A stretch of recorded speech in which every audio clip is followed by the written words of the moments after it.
And welcome, ladies and gentlemen, to the monastery, the open bar of the internet, the world's greatest shit show, and the place where we, the good brothers and sisters of this most holy of temples, seek enlightenment through the drunkest, craziest, and most batshit ways possible. I am your one and only gaming monk, better known as Mildra, and with me I have a newcomer into the temple, creator of the Prequel RPG. No, not a prequel to anything. That is quite literally the title. I'm pretty sure that's been brought up before.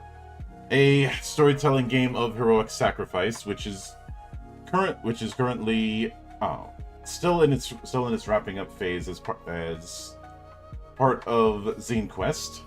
The one and only Ethan Yen. Hello, thank you for having me.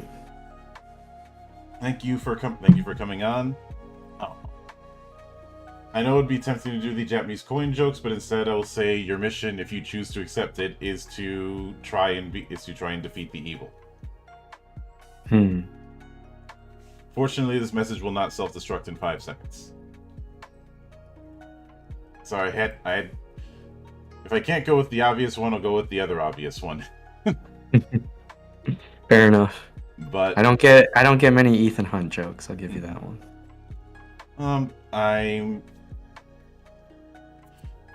I'm trying to I try to vary things up. Not go. Sometimes I got to go with the low-hanging fruit, but I don't always have to.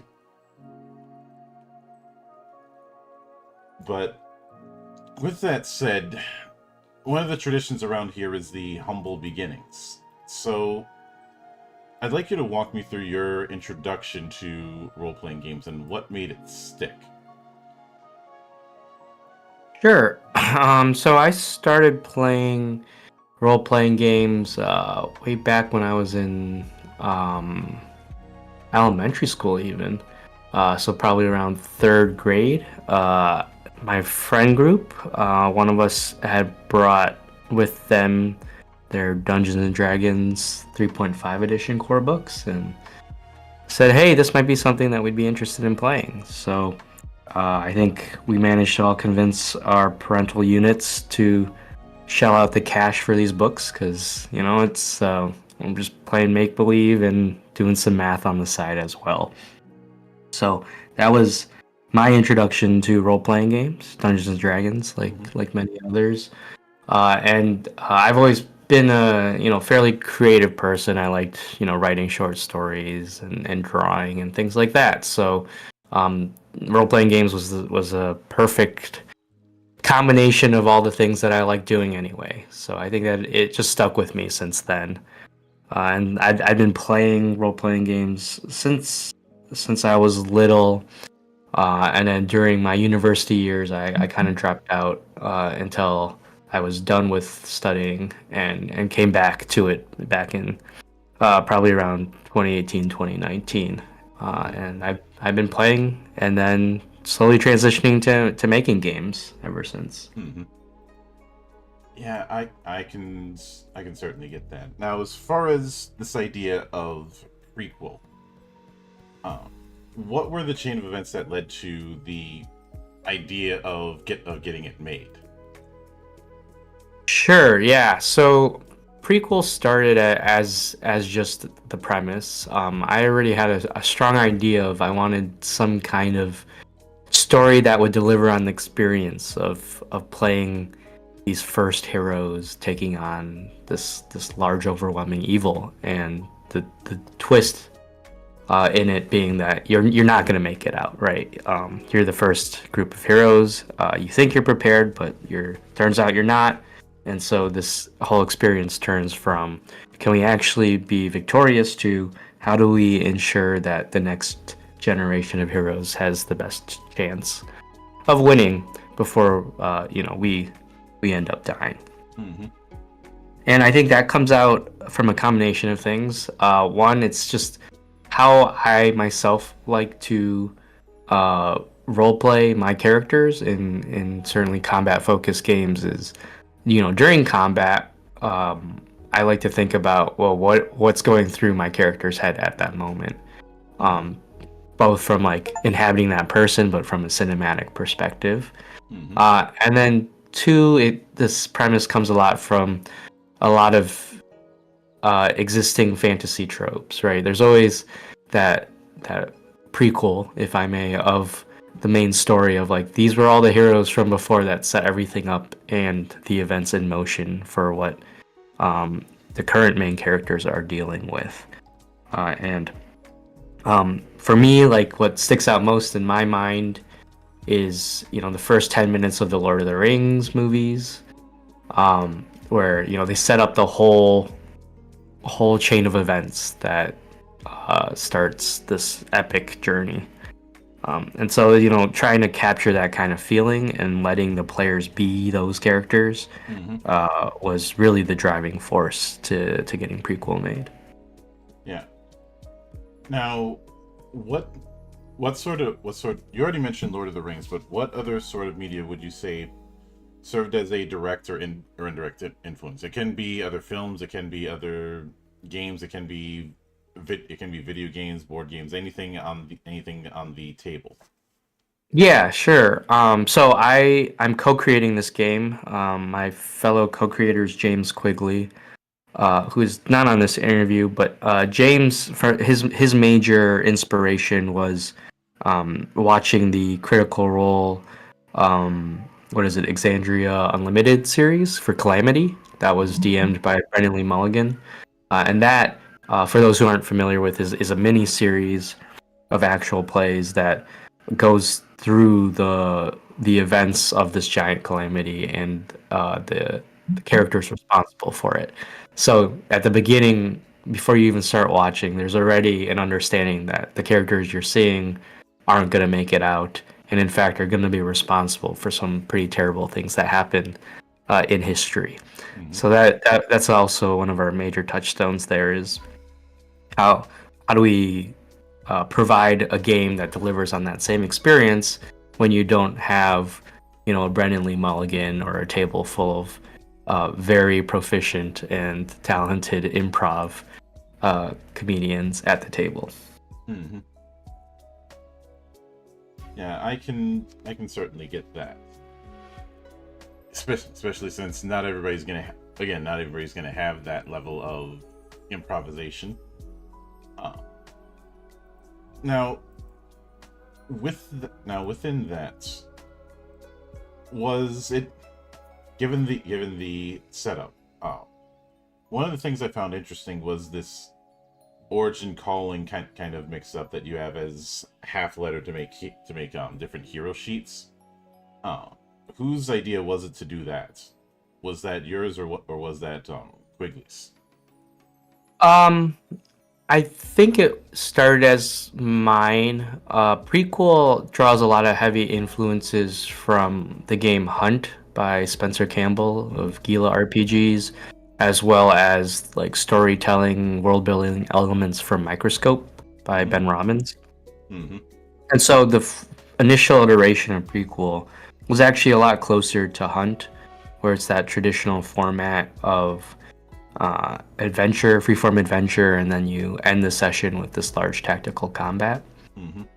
And the character creation in Hunt is a similar setup to what we did in Prequel, where you're mixing and matching, one aspect of characters with another, to give your suite of powers that you have access to. Mm-hmm. And it's, we're playing on a lot of fantasy tropes, so using the origin and calling structure really helps convey quickly to a player what kind of character you will be inhabiting and what kind of powers and abilities you'll have access to. Mm-hmm. I can certainly get that. And when you mentioned building to a final fight, would it be fair of me to say that it's built as much like a set piece as as an encounter? Yeah, I think that's definitely a valid way of looking at it. We started with the traditional approach of freeform adventure to culminating to a tactical fight. But what we realized through development was that, the centerpiece, the main selling point of the game is the final fight, right? And there's a whole narrative arc to the final fight itself. So one of our aha moments was, well, let's just make the entire game the final fight. Which, for other traditional games would be considered, one encounter. But, our goal here was to make this a one-session game. And for those who've played like Dungeons and Dragons or Pathfinder, there are certainly sessions where the entire session is just a fight, a giant set piece fight. So yeah, I would say it's can certainly be compared to that kind of experience with an extra level of storytelling and world building on top of that. Mm-hmm. Which, and then given that particular fight, another reason I had said the set piece is how you set up the final fight. It is a grid, but it's not a typical grid of 1 5-foot square equals one character, but more of a 6x6 grid where you have the heroes on one grid, and depending on size, the evil on a number set on a set number of spaces. Was that just a way to simplify the final fight and keep people focused on the tactics as opposed to focus on map building?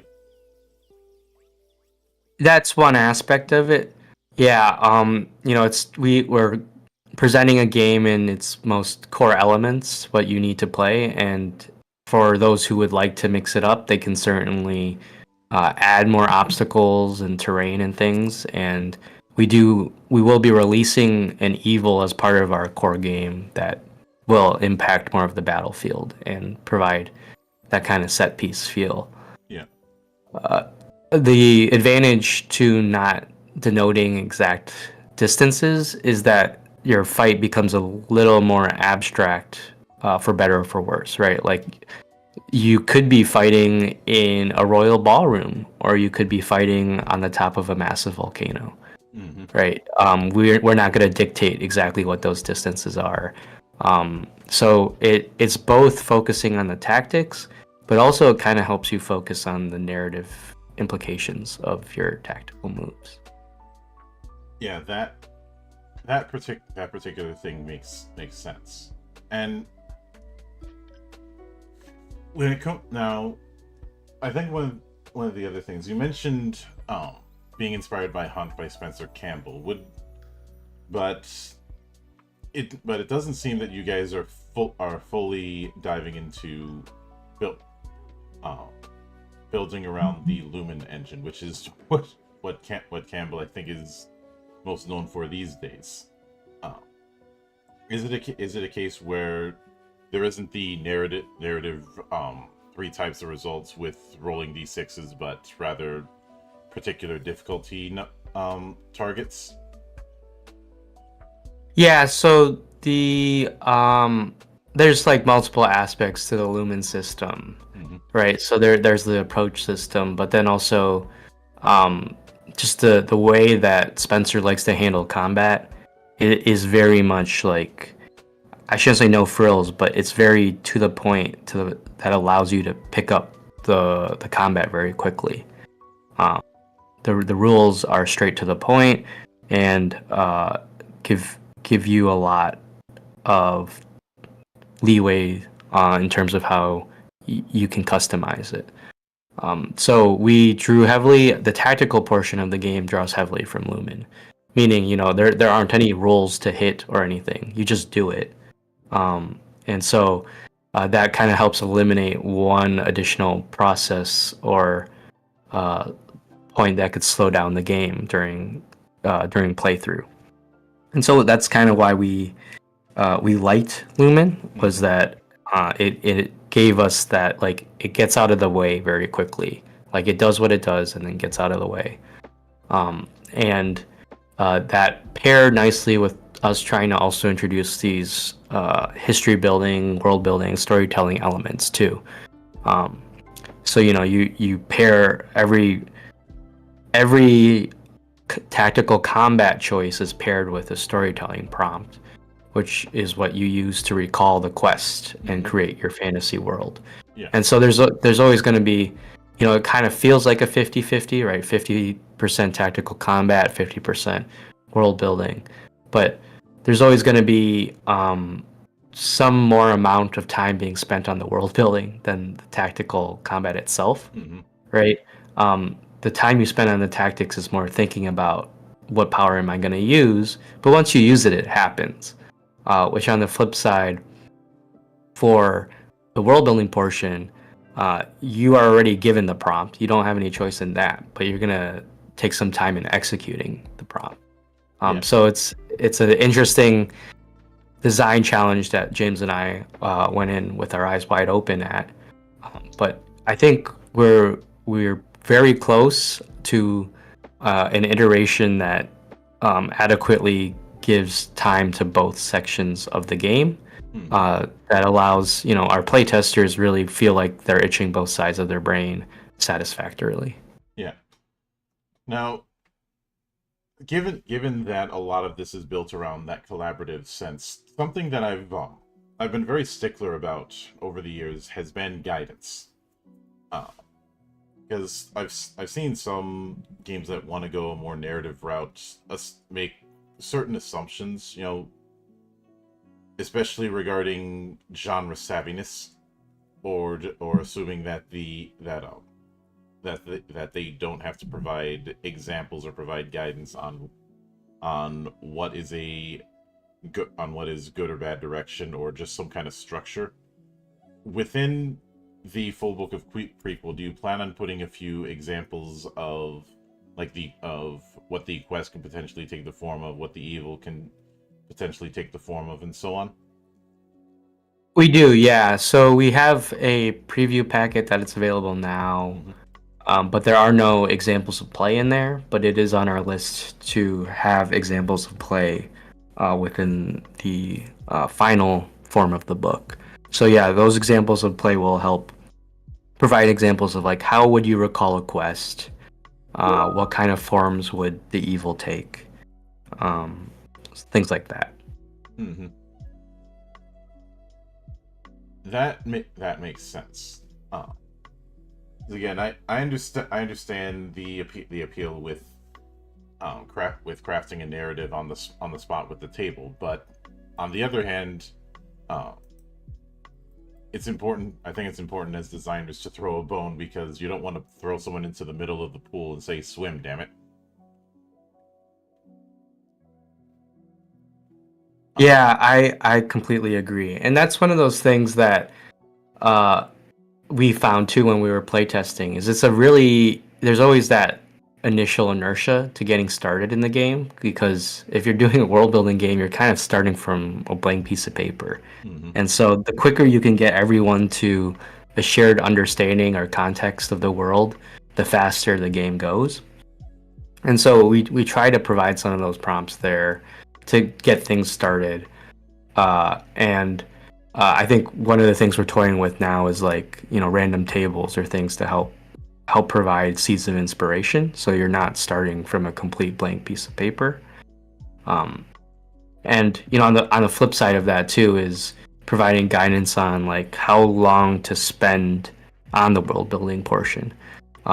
You get a group of role players together in a room and ask them to create a world, and they could spend hours, if not days, doing that if they have no guidance or restriction. So yeah, it's very much a balancing act in terms of how much rope do you give someone to use, and then how much do you restrict, or maybe that's not the right word, but how much guide rails do you provide so that you keep the game moving forward. Mm-hmm. Yeah, I've seen some designers give me the pitch of, we trusted that the players could come up with it on their own, which sounds nice on paper, but some people are going to be more adept at the world building and that than others, and others are going to need a nudge. Yeah, I'm completely with you there.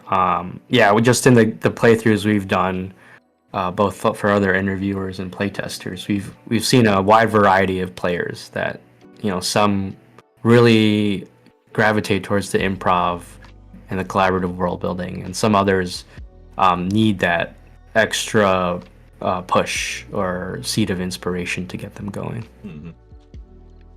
Yeah, even with some of the world building stuff I've done on this channel, it's never been okay, everybody, we're sitting down and making a world. It's usually some kind of angle as a starting point. Yep. Because again, you don't want to push someone into the middle of the pool. But when it comes to I know that there was the example of the fiend, but I'm guessing there are other forms that the evil can take in the full book, in the way that the Demon Lord in Shadow of the Demon Lord it can take multiple concepts, for lack of a better term. Yeah, 100%. So we'll be offering at least three different evils in the final version of the game, and the evils are really what determines like overarching themes of the story you want to tell, right? We in the preview packet include the fiend, but the fiend has a very specific subset of skills or powers, I should say, that are all related to themes of subterfuge, betrayal, a lot of like shadowy manipulation, right? Both in its tactical play style in summoning and manipulating minions, but also in its ability to affect the hero's quest, right? The fiend can turn your allies to enemies and can tempt the heroes with certain abilities and promises of power. And so that's telling a very specific kind of story. Whereas if you choose like the evil, the cataclysm, which will be included in the game, that's more your like large titan creature or dragon that's ravaging the world and the land, and changing the landscape and carving out a domain for themselves, kind of thing. And so that's telling a very, very different evil story that the heroes need to react against than the fiend. So yeah, to answer your question, there will be a variety of different evils to go up against. And it also appears to me that one of the big parts of the loop is the heroes trying to discover weaknesses over time during that encounter, so that whoever ends up playing the next run can finally overcome it.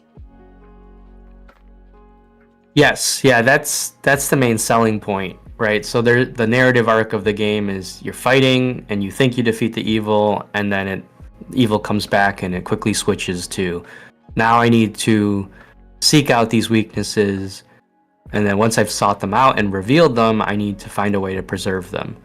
And the only way to preserve them is through some kind of legacy power that ultimately ends your hero's narrative story and essentially their physical life. So that's where the heroic sacrifice comes in, right? Yeah. The giving your life to preserve a weakness so that the next generation of heroes can use it. Mm-hmm. And given that loop of trying again with gradual advantages, has the concept of roguelikes been brought up to you as a kind of parallel? Yeah, it has. So actually, one of our stretch goals, I think it's the next stretch goal that we have right now, is actually it's the second stretch goal that we have is providing rules for a roguelike run of prequel. So it is originally meant to be like a one shot to help, you just play once or you use it to set up a long-term campaign. But if we hit that stretch goal, we will provide rules for doing a roguelike run of the game, where you can play the next generation of heroes with those advantages from your previous playthrough. Yeah, and I can certainly get that. And within that particular setup, there's obviously stuff like the shifts, because one of the other major things is setting up this chapter design of not necessarily forms, but changes in how the fight against the evil goes. I'm wondering what prompted that. Was it just the tradition of multi-phase boss fights or something like that? Yeah, very much so. This isn't always in the forefront of my mind, but I'm sure it inhabits my subconscious pretty frequently. But prequel, when I describe it to people, they go, "That feels like a very anime-esque game, where you're fighting and then you're doing all these flashbacks to things that happened in the past. And then, related to that, multi-phase boss fights are very much a part of a lot of, JRPGs and things like that. So yeah, I think it was just it always seemed to make sense to us, especially when we're trying to tell or deliver a certain experience and narrative to the game. That your combat has a narrative arc, so let's have the evil have some kind of transition and change of form as well. I can certainly get that. And when it comes to the setup here,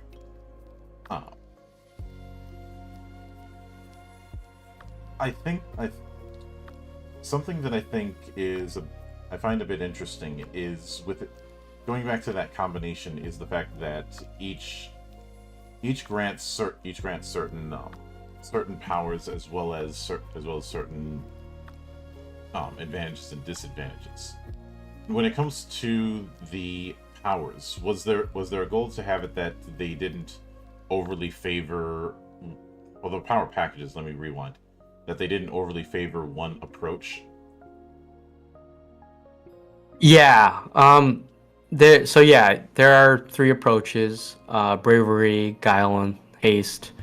And we tried to spread them out. Like, obviously, if you select a certain origin or calling, you get a bonus. You increase one or two of those approaches. So there's some favor there. But they're using the powers to reveal weaknesses, and your legacy powers cost a certain amount of approaches. So in some ways, it is pushing you to using certain approaches, or at least saving them up. But we included rules in the game so that, like, even if you're more of a guile focused player, if you have bravery or haste, like, you can still use those as part of the game. Yeah, I can certainly see that. And within things like the burden,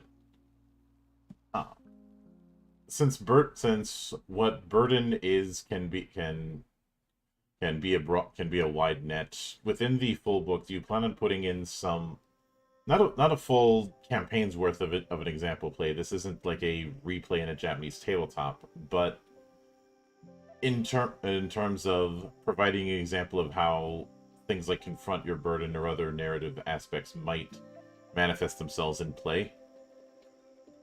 Yeah, we'll have like an example of using a legacy move, which within it requires you to confront your burden. So for those not familiar, we have a burden mechanic here, which basically provides a motivating force for your hero, right? What is it that drives your hero to actually do this?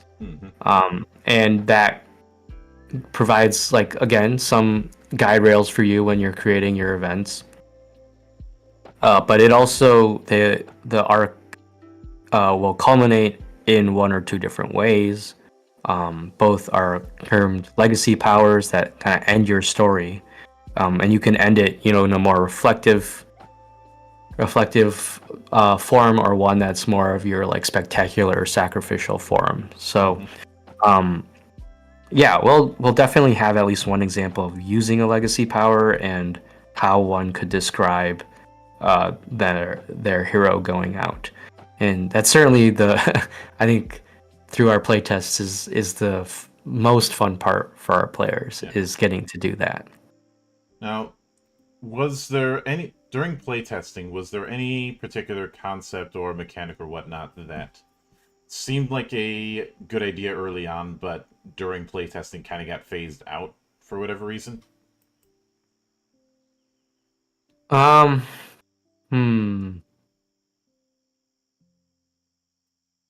I think for us, we were pretty good about not adding too much to our at least first iterations of playtest. We were very particular about what are the bare bones needed for a minimum viable product. And so our challenge was less like what do we strip out, but more like what is needed to achieve that balance of tactical fight and storytelling that makes it feel like doing one relates to the other and has impact on the other. And to do that, we actually ended up adding something to like give that connective tissue.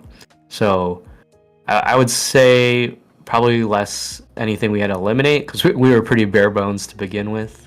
And more it was like, what is the minimum we need to add to get to what kind of experience we want to deliver. Yeah, I can certainly get that. Now, with that in mind, the preview material was about 40 pages. What would you be shooting for as far as the page count of the full material? Yeah, so you know the preview is very how do I say this? It's not like professionally laid out by any means. It's just like, hey, we threw this text in here and made sure it was clean. It's an ash can. Yeah. There's no art. There's nothing special to it, and so we're aiming for something that's probably no more than 52 pages. And what is in the preview packet is essentially all the core rules. I don't think we're adding any additional rules. It'll just be more origins, callings, and evils, and then we'll be editing the rules down for conciseness, including examples of play. So yeah, I think what you see in the preview packet is pretty close to what will end up being in the final, barring any editing or developmental testing based on what we've been hearing from our playtesters. And so like the text will probably be a little smaller. The lines between the white space between the lines of text may be a little smaller, and we're gonna get it professionally edited by Graham Ward, who did the layout for The Last Caravan. And so it's gonna look a lot prettier, certainly, by the end. Yeah, I can get that. And as far as a release window, not a date per se, what would you be shooting for? Yeah, so what we have in our Kickstarter right now is we're aiming to have our game, fully edited and text complete by the end of April. That gives May for layout. And then we're hoping to get a PDF to the backers sometime in July. And then, if there's any like typos they notice or anything, we'll address those before doing the final printing in August. So after that, it'll just be a fulfillment and delivery, and that will be done by James and myself right now. But the goal is to get something to the hands of the backers by the end of 2025. Yeah, I can certainly get that, and I'll be looking forward to seeing how it develops along those lines. But with that said, I do want to sincerely thank you for taking the time out of your schedule to come all the way to my temple. Oh, certainly. It's a nice temple. You got a nice thing going here. And anytime you see fit to return, whether it's for more of Prequel or for the Forever GM support group, the door is always open.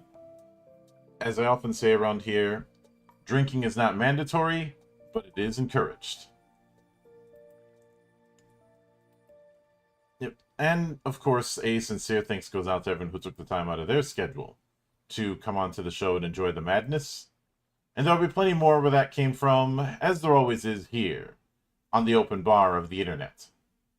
But until then, on behalf of the good brothers present and not present, my name is Mildra, I am your gaming monk. Stay fucking frosty, everybody!